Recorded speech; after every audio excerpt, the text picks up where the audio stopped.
I want to introduce myself. My name is Debbie Rosen, and I am the founder and co-owner of the Study Pro. Lindsay Tons is also on in the background. She is our other owner, and we just wanted to share a few things today in terms of who we are for those people who aren't familiar with the Study Pro. But of course, this is such a relevant topic to what our discussion is today. But of course, we are an executive function and study skills center, and that means that we help students with strategies very much like what we're talking about today to help build underdeveloped skills that will make their lives easier for them. And again, we're super excited to hear everything that you have to say today. Sorry, I was going the wrong direction. And so we do a number of things. Of course, we talk a lot about study skills, such as in Study Like a Champ. And I know you also, in your book, which I have right here, is nice and dog-eared. And I have, all of my notes all over every single page. So got a lot from that. But we run an executive function center where we have coaching and homework center, study skills courses, writing coaching and math coaching, knowing that a lot of our kids with executive function challenges struggle in those areas. We have a course coming up for middle and high schoolers that's going to start on the 30th of March, and a study skills course for 4th and 5th graders getting ready for middle school that's going to start on April 3rd. That's during the week. The other courses for middle and high school are on the weekends, on Sundays specifically. We also, as I mentioned, are expanding our math coaching. We look at math coaching as kind of an extension to tutoring. So it's really about helping kids with the strategies for how to learn, especially when they get stuck, going beyond just the content piece. So that's part of what we're doing in math coaching. And we have 2 more webinars this year. One is actually with Lindsay and I to talk about how executive function impacts performance at school, and just really demystify executive functions, because it's a term that people know but don't know super well. And then also demystifying neuropsych testing with Dr. Namazi from the Six Road Group, who's one of the owners, and just an exceptional resource. So we hope that everybody here can mark their calendars for that. And then with that, of course, we're very excited to have you. This is Dr. Regan Gurung, who we're, as I mentioned, is the co-author of the book that we're going to be discussing today, Study Like a Champ, and of course, a man after my own heart, because in addition to you being a social psychologist, you're of course a leading expert in how students learn and how to help them succeed, which is a shared goal that we have. Of course, you're also the Associate Vice Provost and Executive Director of the Center for Teaching and Learning at Oregon State University, another place after my own heart. So if anyone knows how to help students study smarter, it's you. I am going to stop sharing while I say a little bit more about you so you can start sharing. But also, of course, the key strategies that you're going to share today is from the book you co-authored, which really just cuts through the noise and talks about such important things like retrieval practice and spaced repetition. But what I really appreciate so much about your book, Dr. Gurung, is that it's not just about getting better grades. It's not just about that. It's really much more about helping students feel less stressed and more motivated, because we know that school can feel like a grind. So with that, I am going to turn it over. I know you're going to talk about the use of the chat and how we really, really hope that everybody will chat with us and be interactive today and ask questions. So please, very warm welcome to you. And thank you so much for taking the time to be here today. Thank you so much, Debbie. I hope everybody can hear me well. Debbie, thumbs up if you can, because you're the only person I can see. All right, excellent. So just so you know, folks, I cannot see you, but I do have the chat open. So please take a moment, and if you can, say hi in the chat, just so that I can see some signs of life out there. I understand some of you may be listening while you're doing a whole variety of things, which is something else we'll talk about. Yeah, just pop yourself in the chat. Super great to see those highs coming in. Just a sentence or so more about me. Debbie did a nice job of the overview there. This is my 26th year in higher education. And I'm one of those folks who not everybody, not only teaches and does research, but I do research on teaching. So it is it's great to do what I do because I step into the classroom and I teach, but I also do research on how students learn and what the best ways to teach are, and that all comes together. Um, and that's what I'm gonna share with you right now. So it's super to see so many of you popping in, and I appreciate all the thanks in advance. That's super. I hope that an hour later you'll get even more out of that. So thanks for your thanks. But one real quick thing, something I talked to Debbie about is the way I like to do this is I really want to capitalize on the fact that you and I are here synchronously together. You can read the book anytime. You can read summaries of the book anytime. You can even read, and I'm going to share with you some resources that you can use, that your kids can use. You can do that anytime. But what we have right now is this live synchronous time. So I'm going to be paying attention to the chat. And as I go along, if there is a question that grabs you, that is just you just need an answer to, please don't wait. Pop into the chat and I'll work it into the presentation. So I do have some ground stuff to cover to give you a background for what we're going to talk about. But I just want to stress that you having this opportunity to ask your questions is so important. We will have the chat log anyway if there's some questions I couldn't get to, and we'll make sure you get that answered. All right. So the last thing I want to say before I start rolling more is if you're on Instagram, you can follow me on @studychamp22 or @RAR Gurung. And my Instagram, unlike what many of our kids do, is very much psych nerd geek stuff. So with a lot of studying in there. So if you want that subtle stuff, that's what I'd say to do. Lastly, I want to say that I feel like those old commercials where you go, I'm not just the president, but I'm also, a member. I'm not just doing research on this stuff, but I have a 18-year-old who's a first-year student in college, down the road from us, but still in Oregon, at that other school that does not fly orange and black colors like I do. And I have a 16-year-old daughter who is a junior in high school. So if you are here, you probably have somebody in one of those two areas. So let me tell you, any of those questions or things that you have, I would be completely welcome. Okay. So to get rolling, one of the ways I like to think about studying is a lot of it is spin. It's a lot of it is how we actually engage our kids, our students in studying, and I like coming up with different ways to really get our students or our kids really thinking about it. As parents, or especially as professors, it's one thing to say, oh yeah, you must study more. Oh yeah, please, blah, blah, blah, blah. Yes, of course.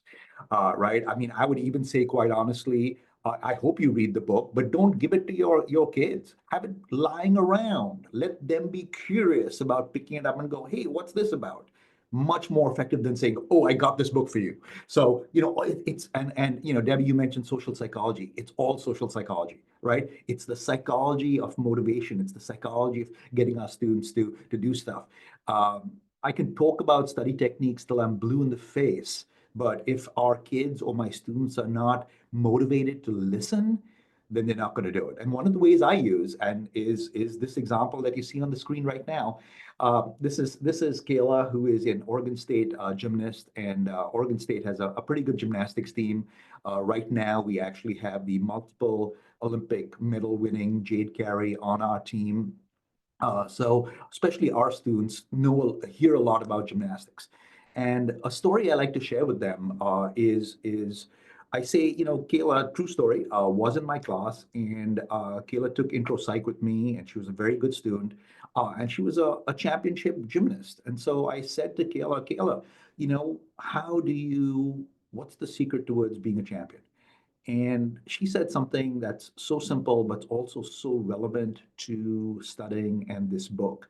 And that is, she said, Dr. Gurung, two things: know what to do and practice, practice, practice.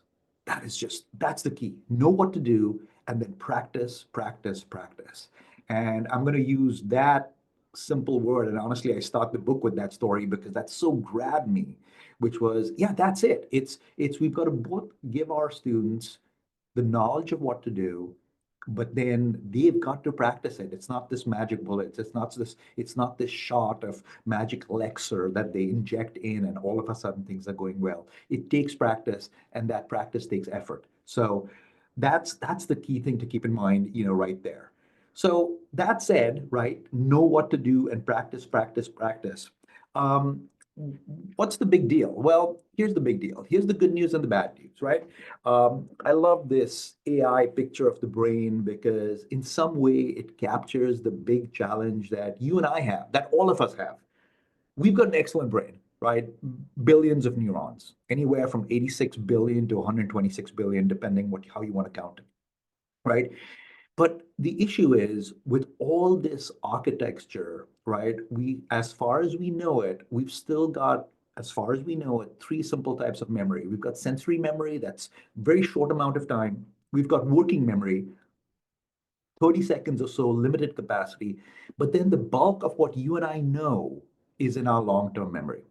And what I like to tell my students is, here's the challenge, folks. The challenge is, how do we get stuff from your working memory, the 30 seconds, into the long-term memory? That's the challenge. And I want to start with the challenge because if you don't know what your challenge is, you don't know how to solve it. But that's the challenge. If you don't do anything with the stuff I'm talking about right now, if you don't think about it a little bit more, if you don't take notes on it, about 30 seconds or a minute later, it's gone. All right. Now, you're going to remember it, I trust, for a little bit more because you're here, you're motivated, you're thinking about it, you're paying attention. Another key thing, you're paying attention, right? But the challenge is, how do we get stuff into our long-term memory? So the big hacks, the big tips to studying really are, how do we get stuff into long-term memory? And then there's one more important part. Even if it's there, how do we get it back? And I'm sure Debbie and your group talk about this kind of stuff all the time, right? But I'm going to come at it from the psych science standpoint. And actually, you probably do as well. But it's getting it into long-term memory and how do you get it back? So what frustrates students is, oh, I'm not remembering stuff. Well, there are two answers to that. Maybe you didn't do enough to get it in there and solidified. And two, maybe you're not, because it's not well solidified, that's why you can't get it back.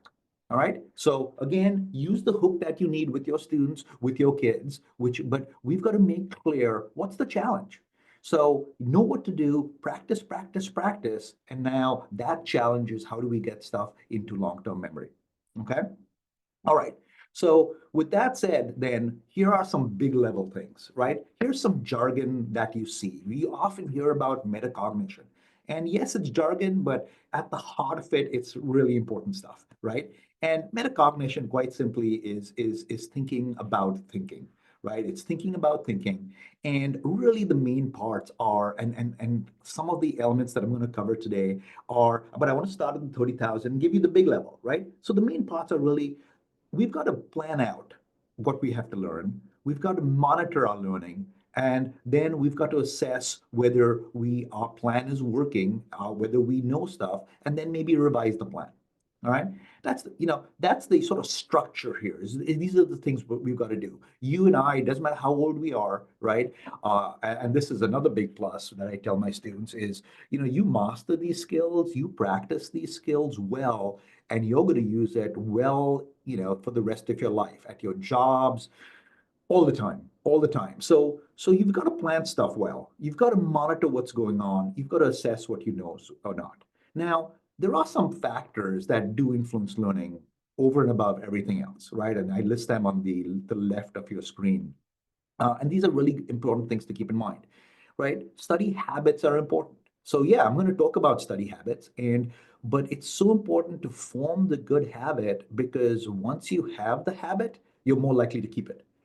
But as you see that word habit there, the problem is, even by the time our kids get to middle school and high school, let alone college, they've actually already built some ineffective habits. So that's really important too, is for students to say, wait a minute. I mean, so many students will say to me, oh, I know how to study. And I'll say, oh, tell me about it. Tell me, how do you study? And more often than not, they'll come up with stuff that doesn't work. And in about 15 minutes or so, I'm going to highlight some of those things that students often do that they shouldn't be doing. But that's why I want to put a couple of things on your tape on your radar. Habits. What are the habits? Are they good ones? Are they bad ones? How do you build good ones? Right? Hands down, and no surprise, effort is important, right? You've got to put in effort. That's why what Kayla said, know what to do, but practice, practice, practice. You've got to put in some effort, right? So let's be upfront about that. You've got to put in some effort. What about ability? Well, there are a lot of students who'll say, oh, I was born a dodo. And okay, I'm loosely paraphrasing, loosely, right? I wasn't born very smart. I can't do this. And I say, look, the research is very clear, and many of you at this point have probably heard about growth mindsets and fixed mindsets. Well, that's what it's all about. Too many students go, oh, look, they have a fixed mindset about intelligence. And this is problematic because what research shows about students with a fixed mindset is when they don't do well on an exam, they actually put in less effort because in some ways that seems to reinforce their belief that they have low ability. Oh, look, this exam, I did poorly. Of course, I'm not very smart. And that instead of studying harder, they actually study less. So what I always like to share is, look, ability is not fixed. With the right practice, see point A and B above. With the right habits, with the right effort, you can build your ability. That's pretty big, right? What about skill? Well, again, you got to know what to do, and once you know what to do, you can really start doing it better. Okay, so we're gonna talk about some study skills, and something that's not talked about enough is self-efficacy. And self-efficacy is basically the belief that you can do it. Now, for many years in America, we worked on building student self-esteem. Oh, you're so good. And that backfired, right? That backfired was, oh, everybody's good. Yeah, you get this trophy for last place because everybody needs a trophy. Because we thought, oh, let's build self-esteem. Well, psychologists found, actually, for the last 15 years now, we found that just building self-esteem by itself is not enough, right? What we've got to do is, and actually could be harmful, what we've got to do is build self-efficacy because many of our students don't work hard enough because they don't believe they can succeed, and we've got to build their self-efficacy. And parents out there, teachers out there, that is part of the whole challenge here, is we've got to build our students' self-efficacy. And that means identifying when they don't believe in themselves and then directly addressing that.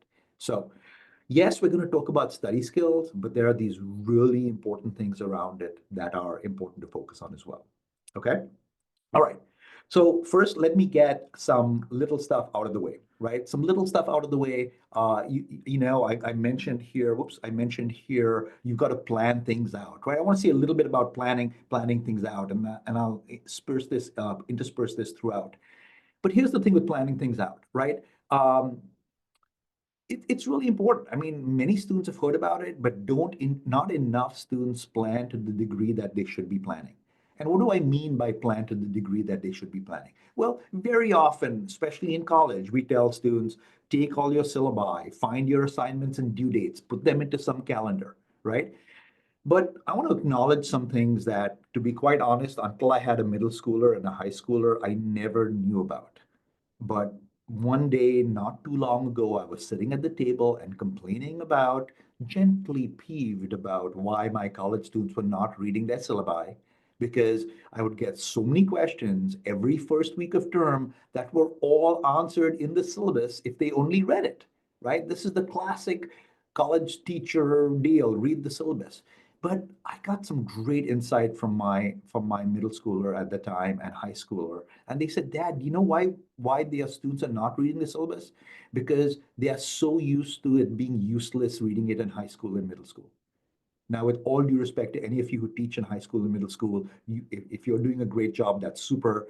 But too many high school and middle school teachers, and probably pressured by districts and administrators, are not utilizing syllabi to the way that they should. And I looked at my kids' syllabi, and sure enough, deplorable, deplorable, right? So I think that whole notion about it's not just look at the syllabi and figure out what's going on. Of course, now it's like, oh, look at your Canvas page or learning management systems. Look at how it's organized.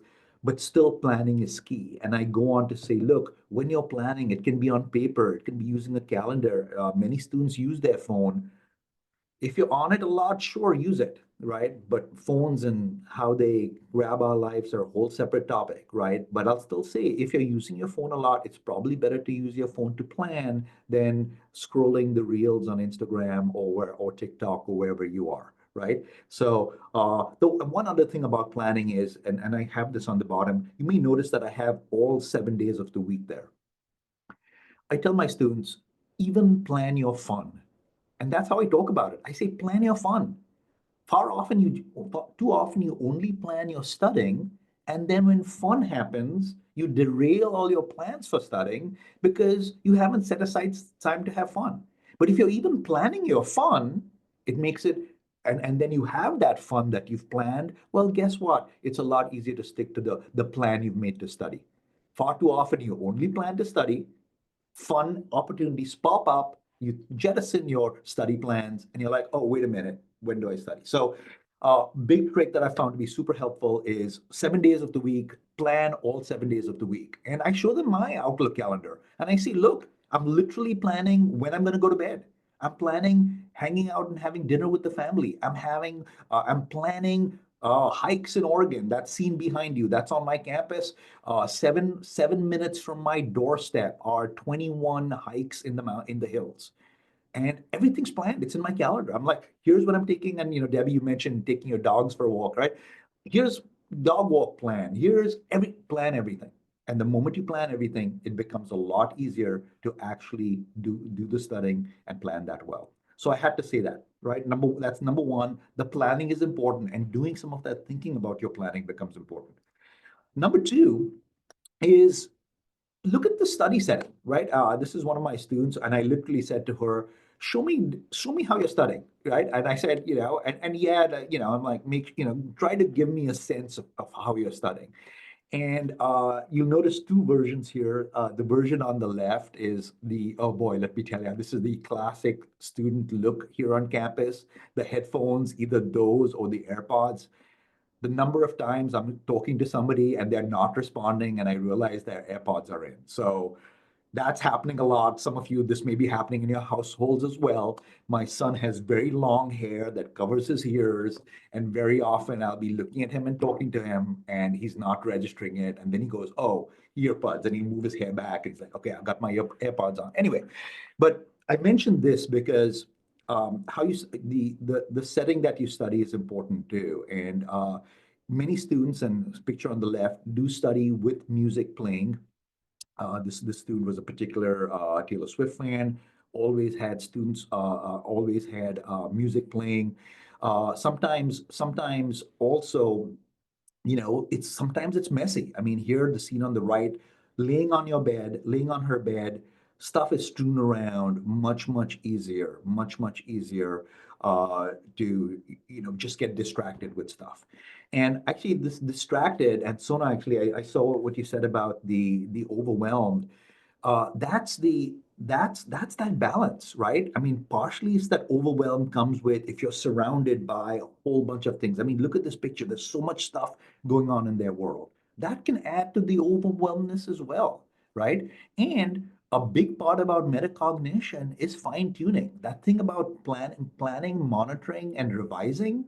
If you notice that your kid is overwhelmed with because of too many things are planned, that's where you ratchet things up and create higher level organization of what to do. So instead of that itty many details where they see all these little details, maybe your kid may benefit more from a higher level order, where the organization or the reminder is not the fine-tuned detail but a bigger category. So a lot of this that we're going to talk about here is also that fine-tuning for the individual, and that's a really big thing to think about in terms of a lot of the research as well. Is many of these things, there's just so much variance, right? So speaking about variance, right? Here are a bunch of different ways that students study, right? Many of my students use flashcards, and actually I was sort of surprised that even if in this day of AI and automatic flashcards, a lot of them still make paper flashcards, right? So they make their paper flashcards. A lot of them do a lot of highlighting, right? They've got their highlighters there. Probably one of the most common things that my students do is rereading. If they have time to study, they often will use it just rereading the book, and or to be honest, sometimes reading the book for the first time, right? But when they've got that time, they go, I've got to reread. What they're not doing is spreading out their study. And at the bottom left of your page of the screen, you can see studying. How do you spread out your studying? Do you spread, do you start a week early? Or do you do it just the day before? Well, my middle schooler, my high schooler, my college students, the default is doing it 1 or 2 days before. And the big thing I do, both by the way I design my classes, but also in as a parent, is getting them to spread out when they're studying or when they're doing their assignments so that they're starting a little earlier. And you're going to see that intuition is going to feed into some of the big tips coming out of cognitive science. And of course, that green button that you see on the right, testing yourself over and over. Often students will say to me, oh, haven't even studied it yet. Why should I test myself? And I go, aha, that's where you're missing out on one of the biggest tips coming out of cognitive science. So let's go there, right? So all these ways to study, but the key thing to keep in mind is not all methods are equal. And out of all these different ways that students often use to study, there are really two that come to the top, right? That's testing yourself over and over and spreading out your studying. Probably the two most important ways, and really the big things that come out of cognitive science. And I'm going to give you the technical terms for them in just a second because they're useful. But these are the, if you were to say, just give me two things, just give me one thing. If you said, just give me one thing, that green button, test yourself over and over again. Ready for two, space it out. Space out your studying. That's the next thing to go. And I'm going to give you a third and talk about other stuff as well. But that's what, when you think about helping your kids study, building, testing, and spacing into their studying repertoires is the best thing you can do. And let's talk about some ways to do that. Okay. So first one, right? It's called, technically, it's called retrieval practice, right? And with retrieval practice, here's the key. You are repeatedly testing yourself and monitoring your knowledge. That's the key. You test yourself over and over again by trying to retrieve information from memory. So remember that challenge I told you about, getting stuff into long-term memory? Well, one of the ways, interestingly enough, that strengthens the memories of items is by you constantly trying to bring it back. All right. And students will say, but shouldn't I be studying it first? Here's the irony. Here's the really cool twist. What cognitive science says is test yourself even before you fully studied it. And it's actually going to help you hold on to it more when you do study it. Now, I'm going to push that up even another level. I tell my students, because it's based on the research, to take a quiz on a chapter before they've even read the chapter. Now, you may go, wait a minute, that's crazy. Here's why it's not crazy. Two reasons. Reason number one, what we already know always influences how we learn new information. So students' past knowledge, always important. When they could take a quiz on material, even if they haven't read it or studied it yet, it's basically tapping into their past knowledge, right? And for most students, they're going to realize, wait a minute, I don't know this stuff at all. So much so that when they do read that material, they actually pay more attention to it. So the really cool thing about testing yourself even before you study is that you are creating the structures in your brain to apply that material when you read things for the first time, right? So literally testing yourself before you've even read it, super. And then once you've studied it, once the student has gone to class, once they've taken notes, testing themselves on it over and over, very important. All right, testing over and over, very important.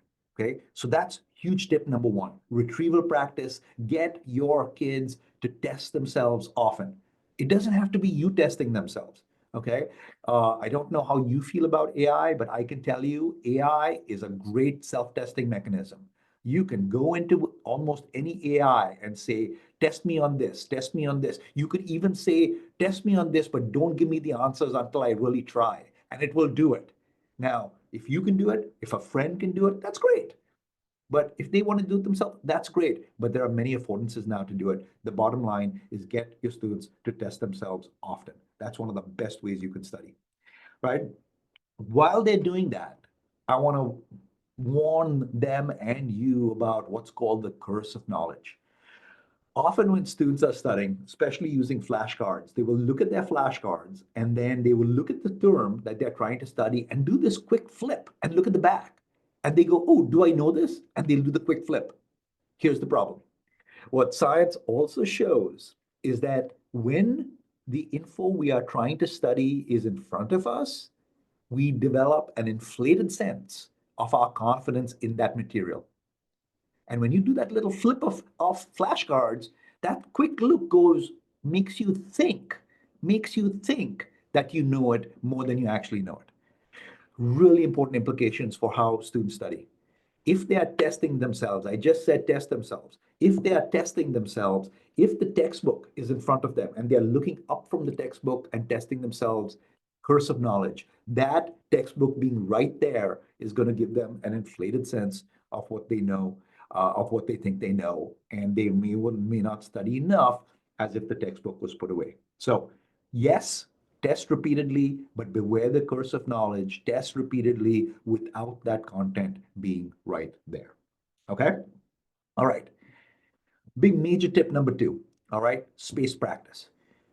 The key with space practice is not just spreading out your studying, but studying that the same material on different days.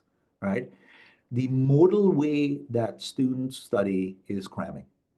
And the reason they do it is because they see that it works. And it does work at only in cases when the test is the next day. All right. And this is what most tests are in many settings. The problem is what cramming does is while it may prepare you really well for the test on the next day, if there are cumulative tests, it's not as good.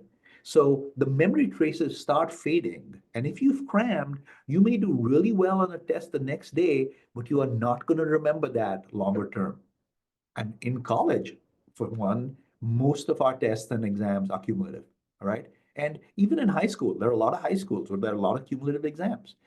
If your student kid has a cumulative exam, spacing out the studying becomes even more important. But just like I said at the get-go, spacing out is just a really good practice. It's a really good habit to build because the more you can space out, and this is basically getting yourself to practice material, study material, spread out by at least 3 days. That's the critical. If you want to give your student a specific number, here it is. If you have a test a week away, you want at least two study sessions between that time. That's the optimal. You can do three, but the two study sessions, really, really optimal. You want at least two study sessions, three space study sessions with repeated testing, even better. Okay. Beyond that, the returns go down. And I think, like Sona, you mentioned earlier, come on, if your students are taking 5 classes or so, there's only so much retrieval practice and spreading that they can do. So even getting to two is still a big jump up from only doing cramming the night before the exam, right? And again, here, I always try to be super real about what can a student do. We don't want to just give them 100 things to do and then overwhelm them. So pick those things, fine tune and monitor. Um, One of the other things that doesn't get talked about as much, but I'd like to just mention it as well, is something called interleaved practice. And interleaved practice is basically quite simply mixing up what you study, right? It's mixing up what you study. Because if a student always, and there are two parts of this, if a student always studies the same thing in order, for example, or only studies one subject in a big block, exams aren't like that. Life isn't like that, right? And to really strengthen what's in long-term memory, you want to mix up some studying. And what that literally means, and I'll give you two types of examples. If they're in a math class, and most of the research has been done on math classes and physics classes and things like that. If they're in a math class, you do some word problems and then you do some numerical problems and you keep intermixing, right? Even better, if your student is sitting down and they're going, oh, I'm going to study for an hour, studying half an hour of psychology and then half an hour of biology, or half an hour of history and half an hour of environmental science. That intermixing, again, that changing actually helps your brain store things better, because it's almost like it's making these compartments between the topics firmer because you're switching between them. So interleaving, very simple thing, just mix it up. Nice way to go there. So we've got test yourself often, we've got space it out, we've got make sure you interleave and mix up what's going on. Okay. Now let's fill in some of the gaps. All right. When we talk about introducing topics, right? Like I said, don't just give them the book and say, read this. Have it lay around, mention some topics. But I think what's really important is introducing these study strategies, right? Is introducing these study strategies. Uh, on the very first day of my class, I give students a big visual, I give them a visual syllabus on the very first day. It's one page, and in one corner of my visual syllabus is really to succeed, right? Retrieval practice and space practice. And I define it right there. And this is on the very first day of class. And I talk about it. And I talk about it. And I talk about why is this so helpful? Why will this be so useful to do? Right? Right there. Very first day. Right? And I reinforce that every class period. I start every class. And my class meets twice a week, college class, twice a week. I start every class with retrieval practice, where closed book, I ask them a question and they have to recall something from from the previous class or what they've read in their books. Walking the walk, right? And students themselves will say that mere practice is helping them remember stuff better. So it's really neat to see. When I first started doing this, I thought, oh, that's what the research shows, but will it work in the class? And students just love it. They are noticing the differences. Your students will, your kids will notice the differences as well. So I think a big challenge and a big starting point is introducing it. Here are the things to say yes to, right? This is what I just summarized for you. Say yes to retrieval practice. Say yes to spacing things out. Say yes to interleaving. And now here's the key. You got to say less to these things. Okay.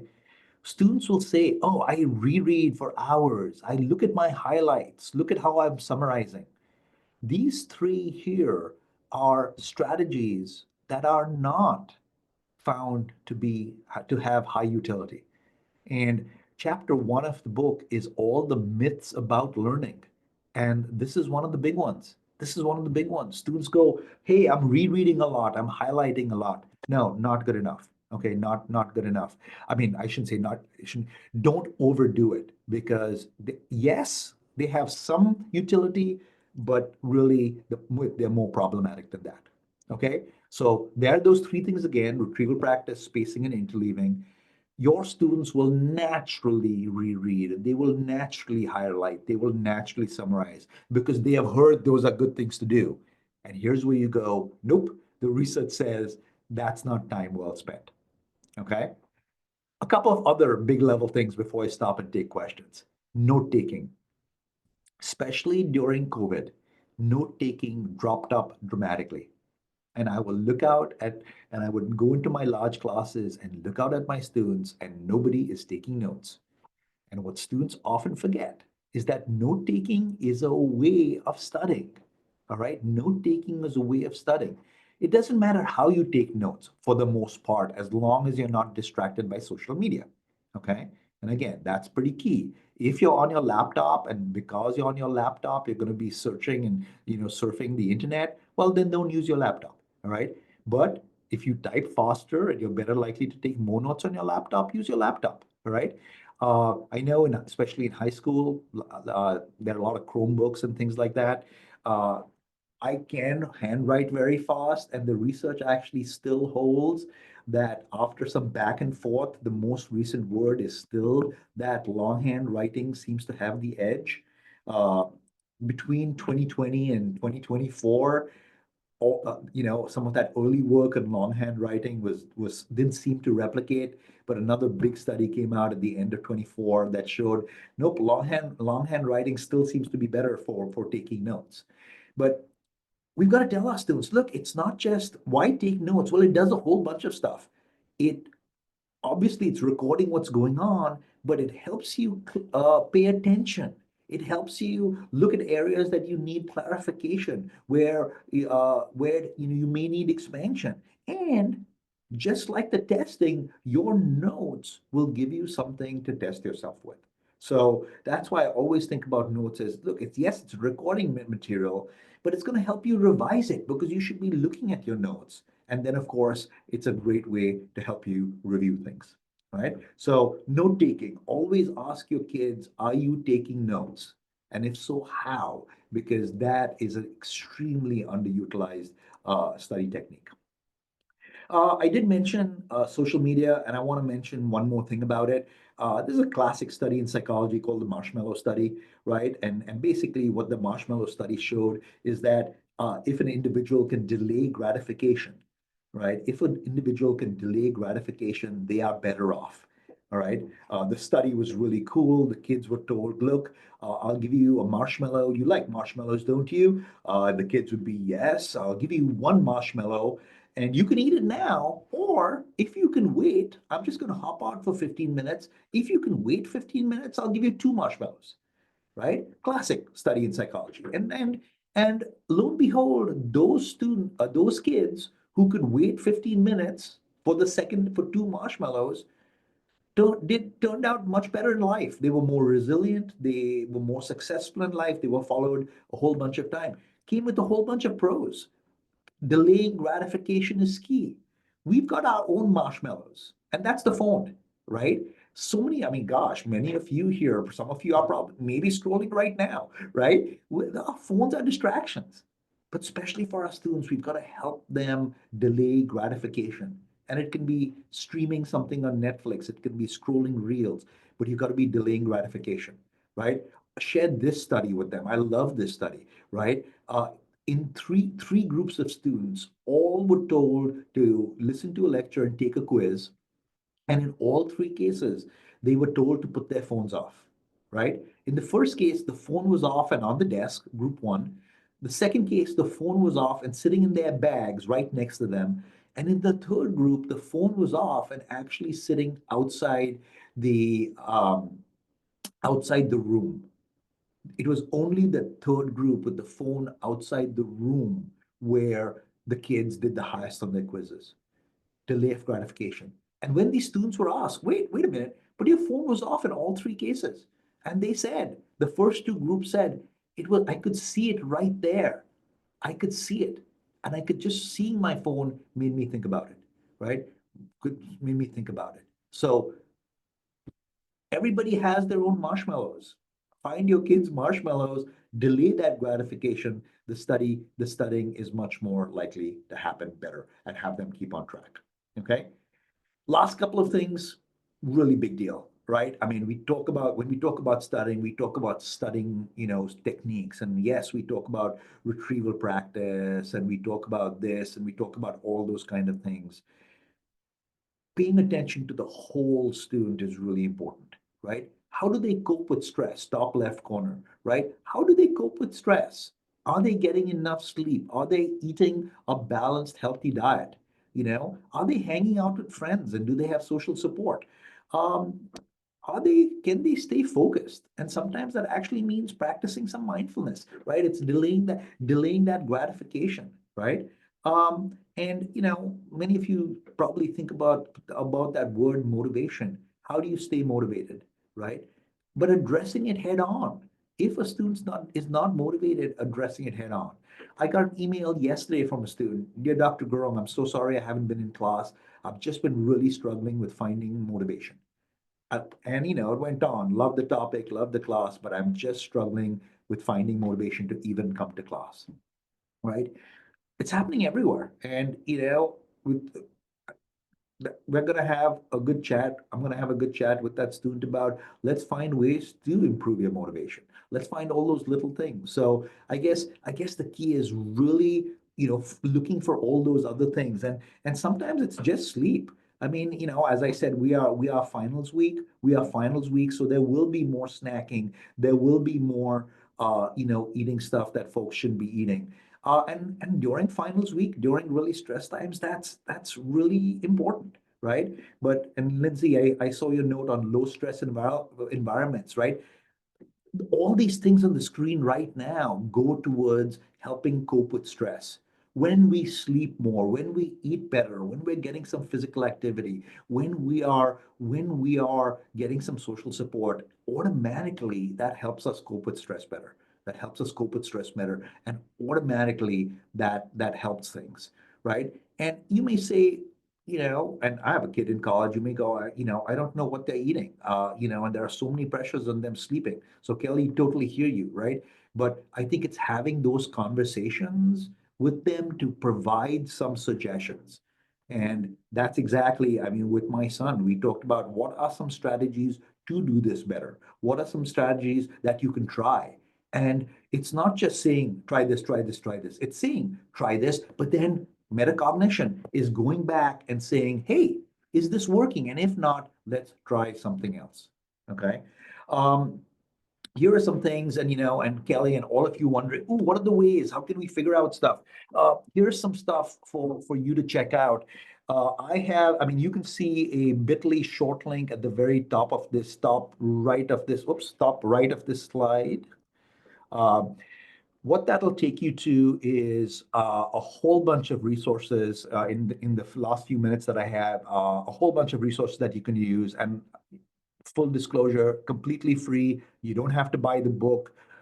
You don't have to do anything. They're all there for you to use. And what I basically did was, for those of you who have seen the book, and Debbie, you have, every chapter starts with a self-assessment for the students. And what I did was I took every self-assessment from the book, and for free, I put them under the Assess Yourself link. So, Kelly, I'm going to get to your point. What about sleep? What about, diet? What about nutrition? What about healthy life? What about coping with stress?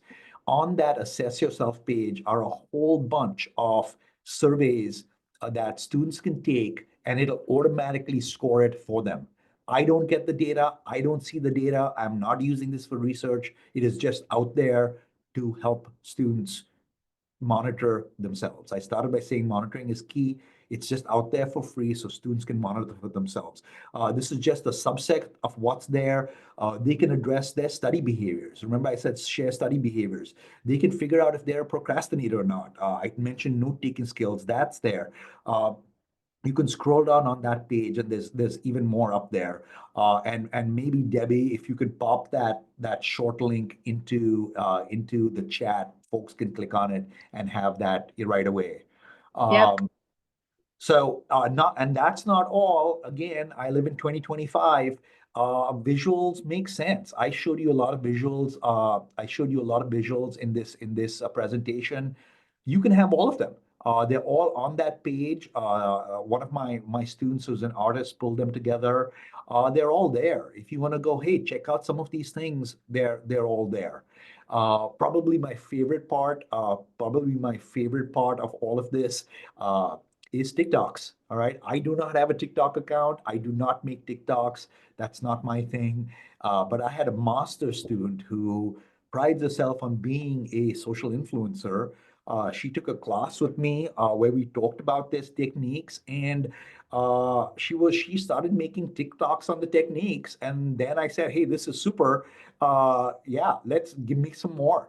So on this website, especially if your kids, whether college or high school, are into videos and TikToks, there are short little TikToks summarizing these key study strategies that could, I think, they'll grab their interest and will perhaps provide some motivation to explore these some more, or at least have a conversation about them. So it's all out there on this web page, the self-assessments, the art stuff, the video guides. To be quite honest, you will probably enjoy looking at some of these TikToks. It'll give you some conversational things that you can just mention with your kids.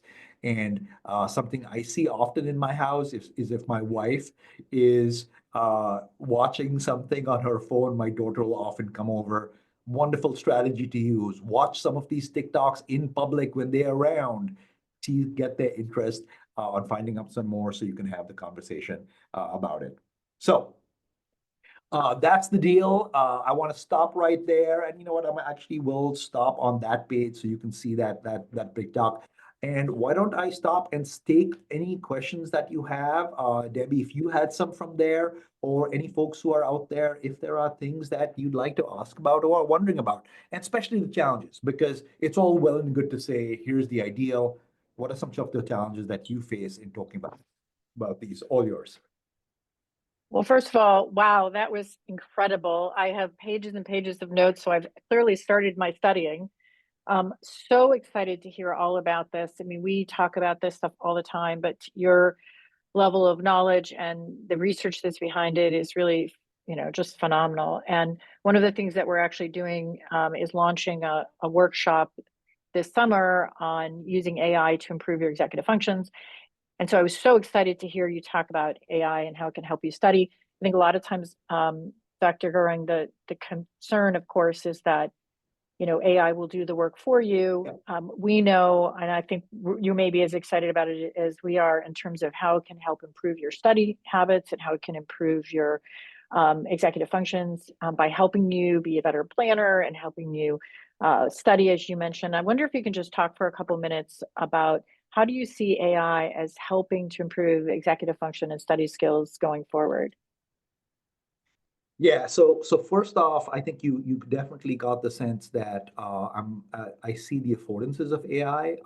I recognize that students can use it to cheat, but I think if we faculty and instructors and teachers get out front and say, here are the ways that can help you, it's much better. There are now a growing cottage industry of ways that students can use AI to help them studying, and I'm going to say the key word here, it's all in the prompts, right? If we talk about the good prompts to use, and I sort of shared some prompts with you where I said, you can go into even the free chat GPT, and you could say, hey, test me on basic principles of psychology or learning theory, or I'm in a class on American history. Ask me questions about it, but don't give me the answer. That's all prompting.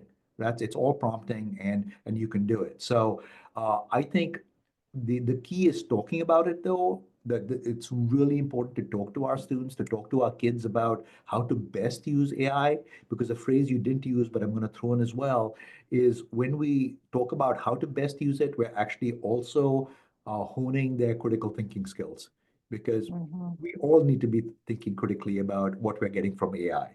So it's pretty good. It's pretty good. I mean, AI is getting better, right? But you still need critical thinking skills, and there are still schools that there's absolutely no AI at all. Mark my words, that's going to have to change, because you are going to be disproportionately hurting students if they aren't allowed to use AI.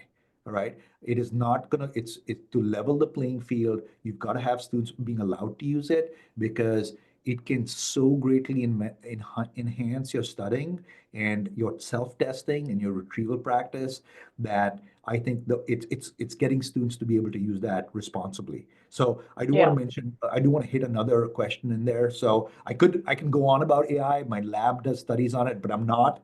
All I'm going to say is talk to your students, talk to your kids about AI, and in some ways figure out whether or not what the school policies are about it. I do want to talk about the Pomodoro method, Alan. Absolutely on Pomodoro. I will say this sometimes. So the Pomodoro method, basically, you're setting a timer for a certain amount of time followed by a break. That works really well. The thing to keep in mind, though, especially for a student who has a lot of trouble getting motivated, that timer may need to be set for 10 minutes to start, right? And then ratchet up. So that's where you do variations on the theme. Something else that works very well to add on to and you mentioned the other approaches that work well. I think it's having students discuss be very explicit about what are some things that are reinforcing for them, what are some things that do eat up their time, facing it explicitly, and then coming up with a very explicit, conscious plan for what they will do when those things distract them. And there are two ways to go. Way number one is when I feel myself wanting to scroll Instagram, or when I realize I'm scrolling Instagram, when I have that conscious thought, ooh, I'm scrolling Instagram, what will I do to stop? That's really important. Even catching that conscious thought is important. We just let it go, but no, the first step is being conscious of, oh, wait, I'm scrolling. I should stop. All right, what are you going to do next? What are you going to say to yourself next? That's important. The second part of that, if Instagram is reinforcing, as it is for many, if spending some time streaming is important, great. Use that as a reinforcement for getting done with a block of studying, right? And the last thing, I do have one more thing on reinforcement. Try and substitute non-technology reinforcements, right? There is a vast literature on the benefits of being out in nature, being around trees.